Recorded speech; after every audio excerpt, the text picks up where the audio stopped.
Alright, and we're back. Welcome to Kodomonki Game and Beyond. Let's get to where we were.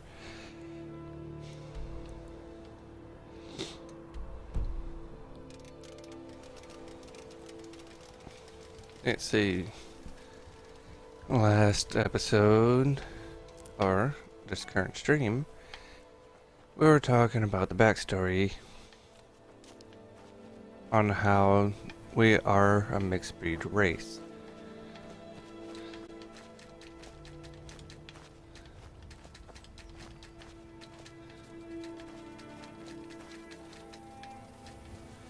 Come on, catch the butterfly.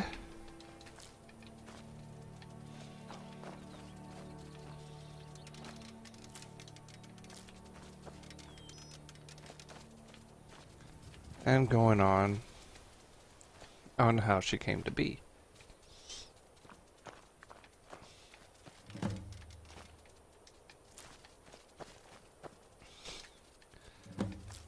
So, in doing so, she went to those towns where she had her books secretly sent to, and able to recover where she went from, starting all over again, gaining the power she once had.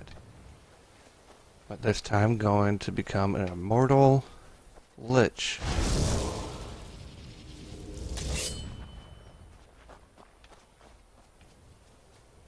Ah, razor rabbit. Oh crap, it's a vampire.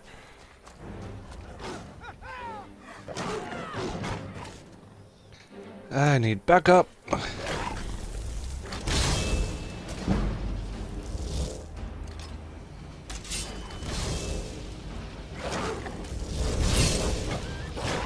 Yeah.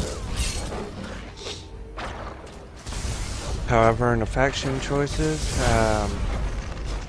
especially with Dawnguard, we'll be siding with the Vampire Hunter's Dawnguard, as being that type of undead is not the power that she seeks.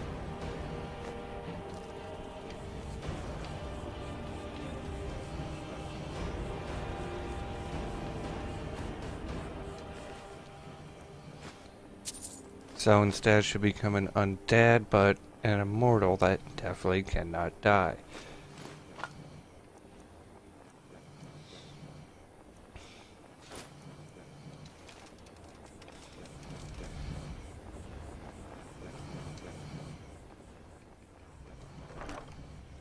So, our gear will be one-headed, shield, bows or crossbows,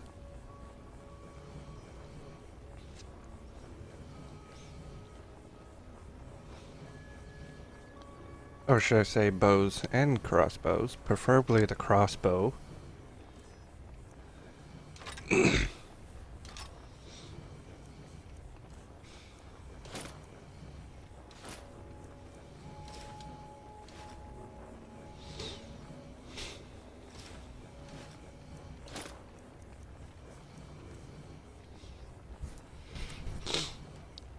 Should be mainly wearing heavy armor, as the fact that it helps her stay alive that much, a little bit easier, should I say.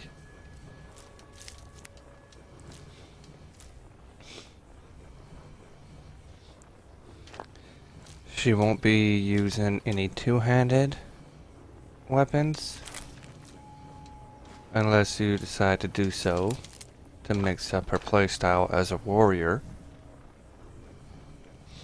She'll be using all the arcane abilities that's appointed to her. Enchanting, alchemy, especially, along with alteration and conjuration.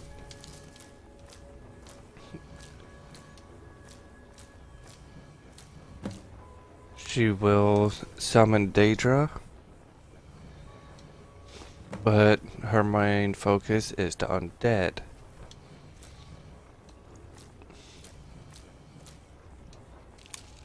Mainly to keep those who she knows close to her.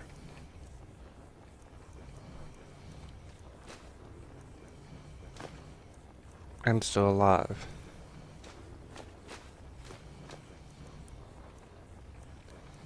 Able to max out. Excuse me. Her restoration while keeping the undead. Because keeping undead is also more worthy than Daedra. Because summoning Daedra will also start affecting her health, which she is already limited to.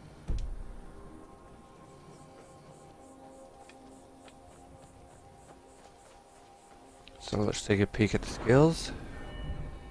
We'll be using conjuration, illusion, alchemy, speech.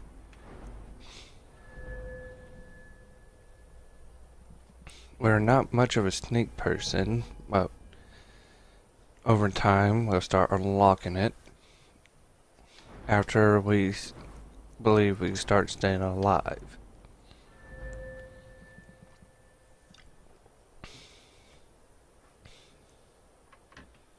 Especially in dungeons.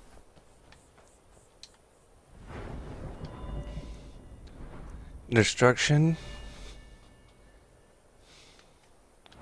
Help overpower enemies, but we're trying not to stay away from that so until we get the ability where we don't hurt our companions. If I'm correct, our undead are also considered companions. If they still die by our hands from fire or ice, then we'll just stick with shock damage, because shock and undead will no longer take damage through the effect of the ordinator perk in conjuration. Smithing, so we can make our dwarven cannons and anything through the dwarven fact. And our heavy armor and shield. Auto cannons follow with the lower part of this backstory of her backstory, with our little spider chest. Everything compensates for not having companions. Companions are notified as incomparable nuisance.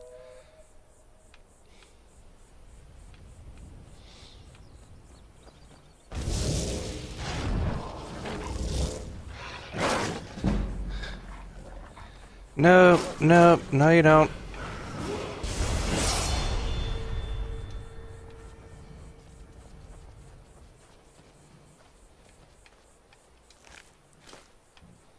And currently we are heading to Redwater Den to get telekinesis to help level up our alteration. Your primary stat input for this build is one and only Magicka. Everything's based on permanent Magicka.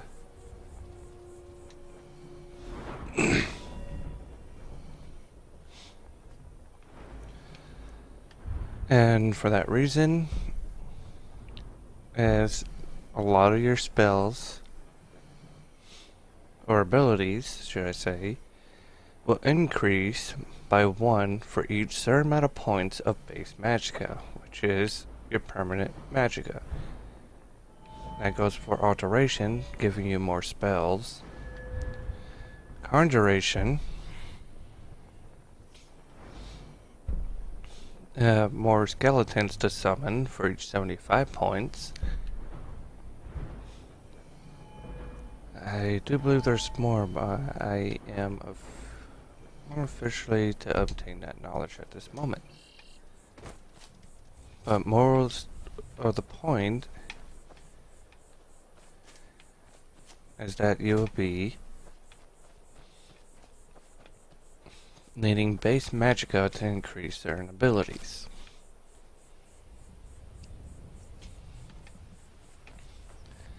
Make sure we're heading the right direction. We need a turn.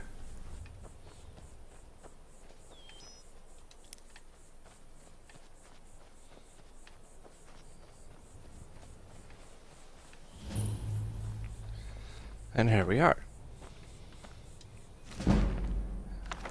And as a founder of knowledge, you'll be collecting any interesting book as possible, along with especially related to undead or Daedra. Look, I'm just...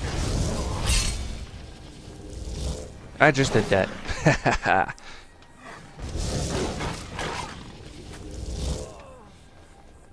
The only person allowed to sell drugs is you. Only as a means for improvement and not as a habit.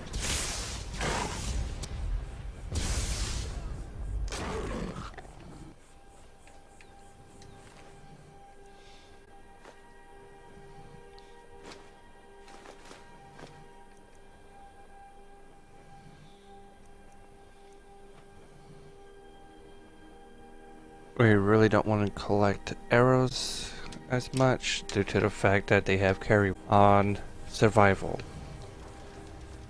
And legendary mixed with survival tends to come to a bad habit. Let's get this ready.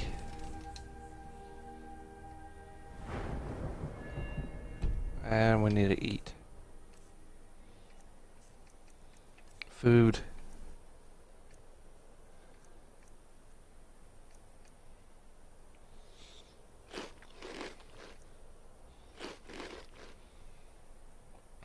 Some of the food is broken due to the fact that it does not add to your hunger. Unless it actually says it does. Garlic bread.